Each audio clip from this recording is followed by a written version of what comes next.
തദ്ദേശ തെരഞ്ഞെടുപ്പിൽ നേതൃത്വത്തിനെതിരെ ഗുരുതരമായ ആരോപണം ഉന്നയിച്ച തൃശൂർ കോർപ്പറേഷൻ കൗൺസിലർ ലാലി ജെയിംസിനെ കോൺഗ്രസ് തിരിച്ചെടുക്കുമെന്ന് അറിയുന്നു. ലാലി ജെയിംസ് KPCCക്ക് മാപ്പ് എഴുതി കൊടുത്തു.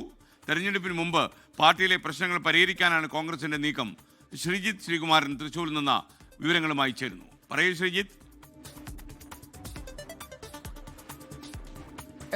Good morning again. എന്തായാലും നിജി ജെയിംസിനെ തിരിച്ചെടുക്കാൻ വേണ്ടി കോൺഗ്രസ് ലാലി ജെയിംസിനെ തിരിച്ചെടുക്കാൻ വേണ്ടി കോൺഗ്രസ് തീരുമാനിച്ചിരിക്കുന്നു.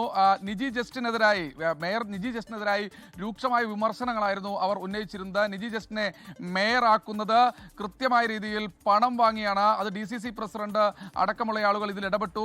KC വേണുഗോപാലിന് ഇതിൽ പങ്കുണ്ട് എന്നത് അടക്കമുള്ള ഗുരുതര ആരോപണങ്ങൾ ഒരു തവണയല്ല 2 തവണ 3 തവണയൊക്കെ അവർ ആ ആരോപണത്തിൽ തന്നെ ഉറച്ചു നിൽക്കുകയായിരുന്നു.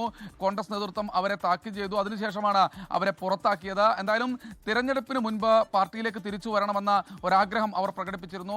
മുരളി മന്ദിരത്തിലെത്തി നേരത്തെ പ്രധാനപ്പെട്ട നേതാക്കളൊക്കെ മുരളി മന്ദിരത്തിൽ എത്തുന്ന സമയത്ത് അവരും മുരളീധരൻ എത്തുന്ന സമയത്ത് അവരും അവിടെ ഉണ്ടായിരുന്നു.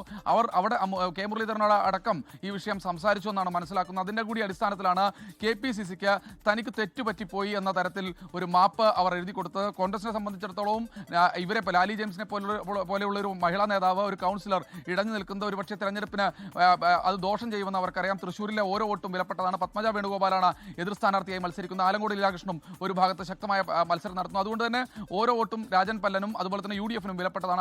അതുകൊണ്ട് UDF സ്ഥാനാർത്ഥി അടക്കമുള്ള ആളുകൾ ഇടപെട്ടാണ് ഇപ്പോൾ ലാലി ജെയിംസിനെ തിരിച്ചെടുക്കാനുള്ള നടപടിയിലേക്ക് കടന്നിട്ടുള്ളത്. എന്തായാലും പിണക്കമെല്ലാം മാറി മാപ്പ് എഴുതി കൊടുത്തു. എല്ലാം ക്ഷമിച്ചുകൊണ്ട് KPCC ഇപ്പോൾ അവരെ തിരിച്ചെടുക്കാനുള്ള തീരുമാനത്തിലേക്ക് എത്തുന്നു. ഉടൻ തന്നെ ഏറ്റവും അടുത്ത ദിവസത്തിനുള്ളിൽ തന്നെ ഒരു തീരുമാനം ഈ വിഷയത്തിൽ ഒരു ഉത്തരവ് ഇറങ്ങുമെന്നാണ് അറിയുന്നത്.